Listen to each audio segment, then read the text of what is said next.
Oh itu bisa. Assalamualaikum warahmatullahi wabarakatuh. Waalaikumsalam. Assalamualaikum bapak-bapak. Assalamualaikum bapak-bapak. Sebelum kita mulai mungkin ada baiknya seperti biasa kita merekap kejadian beberapa politik yang belakangan ini kali ini. Oke, jangan kelamaan rekapnya ya. Jangan kelamaan rekapnya. Gua ada satu berita nih dong. Apa berita apa nih? Berita yang lagi hangat saat ini adalah Grace Natali dirujak netizen Twitter. Kenapa bisa begitu? Karena baru-baru ini Grace Natali nge-tweet kalau kasus David yang dipukulin anak pejabat, jangan dibawa-bawa agama lah. Loh kenapa pada marah? Karena awalnya memang gak ada yang bawa agama. Oh, aku udah lihat ini tweeting ini dan di reply-nya Pak, aku udah baca juga Pak. Oke. Tapi menurutku ya, Grace Natali ini justru sudah menyatukan seluruh umat beragama di Indonesia. Kenapa gitu? Karena kalau ku baca dari reply-nya, sepertinya seluruh umat beragama di Indonesia sepakat kalau Grace menyebalkan. Sepertinya kalau kita baca di sana. Bapak sepakat kan? Kita baca Bapak sepakat kan? Bapak sepakat kan? Kita nggak tahu. Berita yang kedua juga lagi viral banget. Bu Risma. Bu Risma. Bu Risma nyuci mobil. Oke. Nah, yang jadi masalah ini netizen pada berdebat. Banyak yang bilang ini Bu Risma nyuci mobil ini adalah pencitraan. Netizen bilang begitu. Nggak boleh gitu dong. Nggak semua yang dilakukan oleh pejabat kita itu pencitraan. Loh, kenapa? Tapi kalau ini fix pencitraan sih. Lah, kenapa bisa begitu? Karena Bu Risma ini kan Kemensos. Ya. Dan gue udah baca nih, tugas-tugas Kemensos tuh ada 9. Oke. Dari 9-nya nggak ada yang tugasnya cuci mobil. Oh, nggak ada? Nggak ada. Yang ada? Cuci motor. Cuci motor, Nah, sama? Cuci tangan. Nah, bisa. Tapi kita bahas tema kali ini. Temanya kali ini adalah Koalisi Perubahan Deklarasi Anies klaim paling maju. Ya.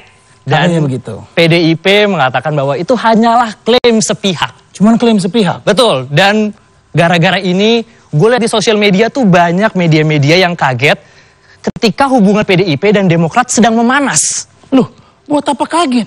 Bukannya dari dulu. Yeah.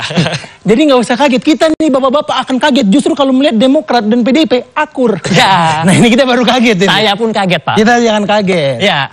Dan yang berikutnya ini adalah berita lagi nih. Berita apa lagi? Berita yang menarik kali ini kita kedatangan seseorang yang cukup spesial. Siapa tuh Dok? Pak Hasan Nasbi. Bapak Hasan Nasbi. Pak Hasan Nasbi seorang pengamat politik hari ini hadir. Oke, kenapa tuh? Dia ini menarik karena beliau beberapa waktu lalu kalau nggak salah pernah sempat viral karena beliau membuat taruhan. Taruhan? Kalau Anies jadi capres, Ya. dia akan taruhan mobil Alphard 1. Oke, terus kenapa dia di sini? Nah itu untuk memastikan dia perlu beli mobil apa enggak.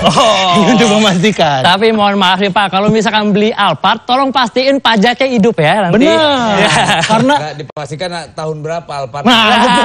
itu juga bisa. Itu juga bisa. Karena nih Pak, terakhir nih Pak, ada satu mobil Rubicon, pajaknya mati. Seluruh karyawan pajak diliatin sama masyarakat Indonesia. Dirujak. Sampai akhirnya dirujak, diselidiki semuanya. Tapi ini Do ya, dalam tema kali ini, kalau gue pribadi, gue di pihak Demokrat sih. Kenapa bisa begitu? Karena ya Demokrat cuma mengatakan bahwa koalisi mereka adalah koalisi yang paling maju. Ya wajar dong, itu kan produk mereka. Oh iya. Ibarat tukang nasi goreng. Ya. Emangnya lu pernah ngeliat tukang nasi goreng gitu lo beli, terus tukangnya bilang, Mas beli yang sebelah aja Mas. Dagingnya daging banteng. Ah nggak mungkin, kan nggak mungkin. Dia. Pasti dia yang jual nasi goreng dia. Betul. Tapi kalau aku di sini, aku justru pro dengan PDIP. Kenapa tuh Dok? Karena jelas banget apa yang dilakukan Demokrat menurutku adalah klaim sepihak. Oke. Dan aku yakin Demokrat itu tuh nggak terbiasa gitu melakukan main-main klaim sepihak begitu. Oke. Karena klaim sepihak itu kan kebiasaannya Gerindra Pak.